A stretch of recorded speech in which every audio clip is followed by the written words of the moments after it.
सरस्वती नमस्तुभ्यं वरदे कामरूपिणि विद्यारम्भं करिष्यामि सिद्धिर्भवतु मे सदा. In Kaivalya Upanishad, Lord Brahma is the Guru and Ashvalayana is the disciple. It is very relevant that we invoke the blessings of Goddess Sarasvati in this context because tomorrow is Sarasvati Puja. In Hinduism, all the important key portfolios are in the hands of Goddess.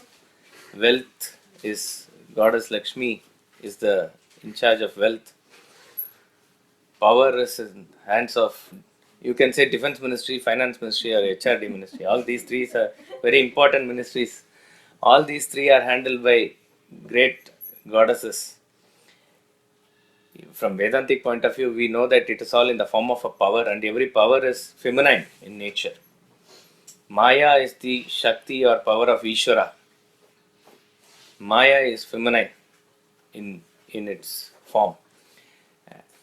The power and the person wielding the power, they are not separate from each other. This is a very important concept as it is, you have to remember always. Now Saraswati as a concept is worshipped in the Navaratri in South India, but in Bengal she has a very separate worship. But the order is the same. First we worship Durga. Here also, first we worship Durga, then Lakshmi, then Kali, then comes Saraswati. With a little gap it comes. That's about all. But the order is the same. So in the Navaratri, the order is that first you destroy all your negativities. That is the worship of Durga. Then you inculcate positive wealth. Wealth is not just the wealth of money. It is the wealth of qualities. That wealth of qualities is imbibed through worship of Lakshmi. Anything auspicious is Lakshmi. And then once you are prepared like this, you are ready for the knowledge of the self, which is Saraswati. So Saraswati is the goddess of all learning, but Saraswati has to be invoked for the learning of the self-knowledge also. So that is what we are doing here. When we are studying Gita or Upanishads, we are not doing it for an intellectual understanding of what the self is all about. It is a journey towards the truth. We are trying to open up our consciousness towards that ultimate reality, for which grace of Saraswati is important. And like every god or goddess, form of Saraswati is also very beautiful in its symbolism. Saraswati is white in color. She is clothed also in white sari always. White represents the ultimate purity. In this verse that we are doing, there is a term that comes as Shuddha Sattva. Shuddha Sattva itself is purity. Shuddha Sattva is very pure. So the whiteness makes us understand that as you gain the knowledge more and more and your thoughts become transparent as it were, it is represented by white. White is something which is always associated with purity. That is why even in various religions you have this white cloth as a uniform that is associated with religion or spirituality. Jain monks also wear that. In priests wear in the church. And even generally there is a white thing associated with many people. Swami Ramtirtha gives the explanation that why everybody likes white. Why is white considered as a pure thing? Vis-a-vis black. It has nothing to do with anybody's skin color or anything like that. It is to do with the color of the mind, if you want to call it. Why is it that a ill-gotten wealth is called as black money? Anything that is sold outside the market with a higher MRP is called as a black market. Why is black always associated with something impure, something corrupt? White is associated with something very pure. Because white functions on the phenomenon of giving. This is what Swami Ramtirtha says. White is when you have a disc of 7 colors, Vibgyotic colors. When you rotate it fast against the light, what comes out is a white color. So why does any object appear that color? The phenomenon of colors in physics says that an object appears in a particular color because it gives away that color. If an object appears green, it absorbs all other colors and gives away green. What it reflects, it has. If it reflects blue alone, it has blue. If it reflects a combination of certain things, that combination alone it has. Like that it is. What happens if it reflects away everything? It appears white. What happens if it absorbs everything? That is black. This is the phenomenon of colors.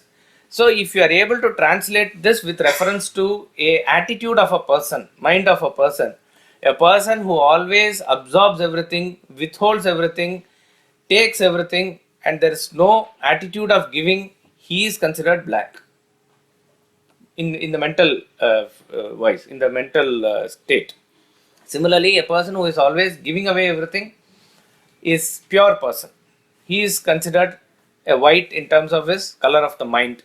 So this is represented in Saraswati, that the knowledge that we undertake, that we gain, must make our mind more and more pure. She is also having in this sloka Yakuntendu Dusharahara Tavla, it says she is having the flower Kunda. That is also white in color. Everything associated with Saraswati is such purity only.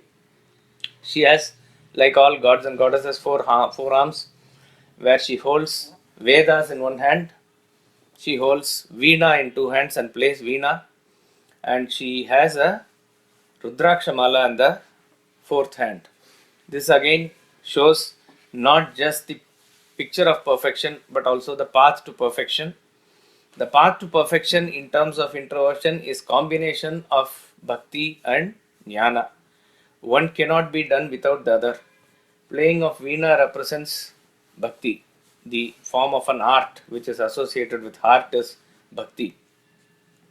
Study of Vedas is jnanam. When these two are done together, you go into the state of meditation. Then this Shraddha, Bhakti, Dhyana, that's what it comes. It is through meditation that you realize the self. And interestingly, the vehicle that Saraswati has is Swan, Hamsa.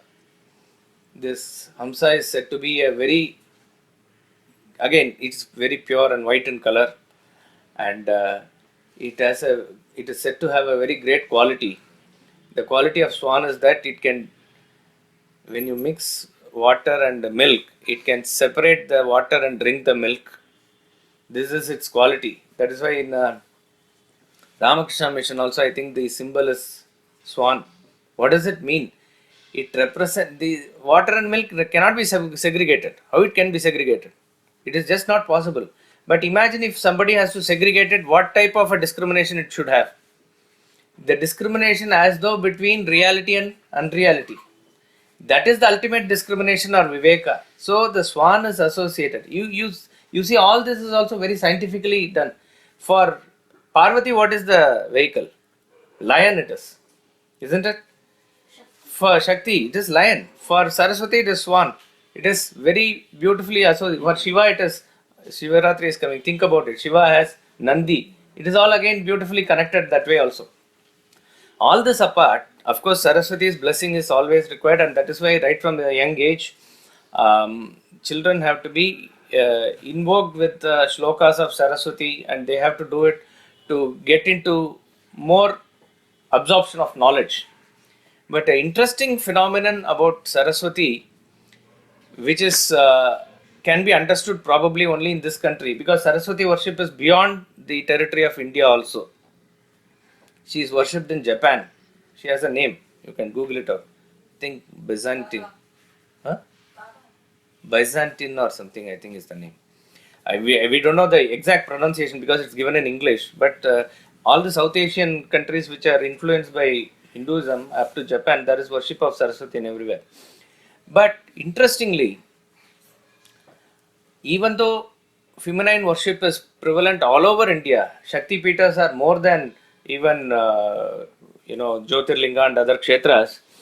You have worship of Shakti from Baluchistan to Dhaka and from Kashmir to Sri Lanka and everywhere is in the form of Shakti Pita. I am saying you will hardly find temples dedicated for Saraswati. There are, but very few. Compared to Lakshmi, compared to Parvati, the worship of Saraswati is very, very less in terms of dedicated temples. There are Sannidhis in big temples that are there. Similarly, dedicated temples for Lord Brahma is even rare. There is one in Pushkar, maybe there is one somewhere else. One or two like that only it is. There is a philosophical meaning also to it. But there is no explanation why Saraswati should not have temple, though there are stories for Lord Brahma, etc. The only reason that can be given is that this shows the sort of what you call as a pativrata dharma of a woman. When the husband doesn't have a temple as it is, she also doesn't have. This cannot be explained in a feminist type of audience or something like that. It's just not possible. That's why we said first these two are inseparable. That has to be first always remember. Only if we have a separation that Brahma is different and Saraswati is different, we'll have all this problem. It is not so. Brahma and Saraswati are one and the same. Saraswati will not go where order of Brahma is not there. It is beautifully said in Ramayana like that. In Ramayana, the story of Ramayana is going to be narrated by Lord Brahma. First, Narada comes to Valmiki. Then Saraswati comes in the form of a shloka. Then Lord Brahma comes. So it's a figuratively saying, how come Saraswati came into me? I thought, without my permission, how she will come? She has my permission to come only, he says. So Brahma and Saraswati, and Brahma narrates the story of Ramayana to Valmiki, and that's how it comes. So these tattva has to be understood at the tattva level. Devotion has to be understood at the level with which the form is associated. Only when the combination of this is there, there can be a true spiritual evolution. So Bhakti and Jnana has to go hand in hand. So Saraswati Puja must be undertaken with this idea to invoke her blessings for us to gain more knowledge of the self. All other knowledges which are also important for the world is through her grace only. Since we are dedicating ourselves to study of Gita and Upanishads, it is also through her grace. So that is what Saraswati Puja is meant for.